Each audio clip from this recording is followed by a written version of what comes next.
गठबंधन की आप बात कर रहे हैं, इंडिया का गठबंधन नहीं, भाजपा और कांग्रेस का गठबंधन।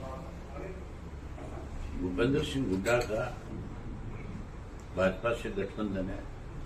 सीधे तौर पे करनाल की जो सीट है जिसके ऊपर मनोहर लाल खट्टर चुनाव लड़ रहे हैं, उनके सामने जो उम्मीदवार उतारे हैं उससे सीधा सीधा एक संदेश दिया है कि भाई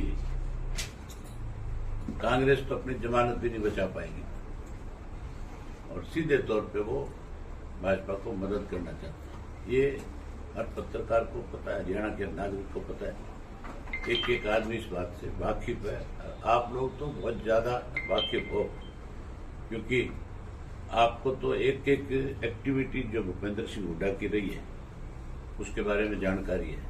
चाहे वो राज्यसभा का चुनाव था, चाहे उसके अपने बेटे का चुनाव था राज्यसभा का, और चाहे उसके बाद माकन का जो चुनाव हुआ था जी सर, वो बड़ा इश्यू था। और आज प्लान क्लियर हो चुका है कि किस तरह से बीजेपी की मदद में भूपेंद्र सिंह हुड्डा खुल करके लगा। नतीजा देखना आप, जब नतीजे आएंगे तो जो भूपेंद्र सिंह हुड्डा ये कह रहा था कि हम 10 की 10 लड़ने में सक्षम है, जीतने में सक्षम है, साफ हो जाएंगे। लेकिन सर आपको इससे पहले जागृति टीम बताते रहे सर।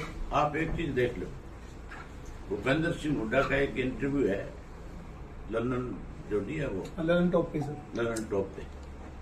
उस इंटरव्यू में एन अच्छी तरह से इस बात को स्वीकार करता है कि सुभाष चंद्रा को चुनाव जिताने में मेरी बहुत बड़ी भूमिका थी। वो उसमें ये कहता है कि मैं अपना बैलेट पेपर खाली छोड़ कर गया, और वो ये भी बताता है कि जो पेन की स्याही बदली गई थी उस वक्त तो किसी और का वोट बचा ही नहीं, सिर्फ कांग्रेस के लोगों ने आकर के वोट डाला और उसी वक्त पेन बदला गया, तो पेन क्लियर हो गया था और उसने बात मान ली। जब भाजपा की उसने मदद करी राज्यसभा के चुनाव में सोनिया गांधी के कहने के बावजूद, तो फिर आप उससे ये कैसे उम्मीद कर सकते हो कि वो भाजपा के साथ नहीं है। मेरे बारे में जो वो कहते हैं कि मैं भाजपा के साथ चला जाऊंगा जीतने के बाद, वो ये बात तो मानते हैं कि मैं चुनाव जीतूंगा। वो कहते हैं कि जीतने के बाद वहां चला जाए।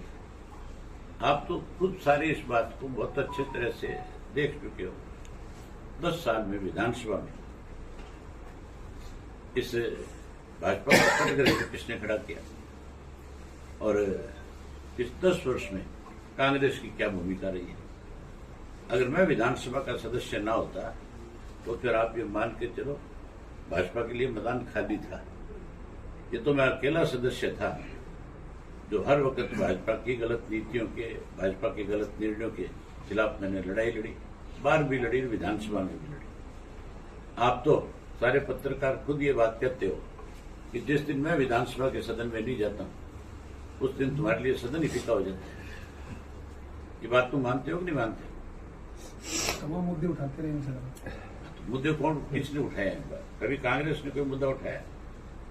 कांग्रेस ने कभी एक दिन भी भाजपा को कटघरे में खड़ा किया? आपको एक ध्यान होगा, एक उसका सहकारिता मंत्री का मामला था और मैंने उस इश्यू को उठाया था, मंत्री से जवाब नहीं मिल रहा था मनोहर लाल से।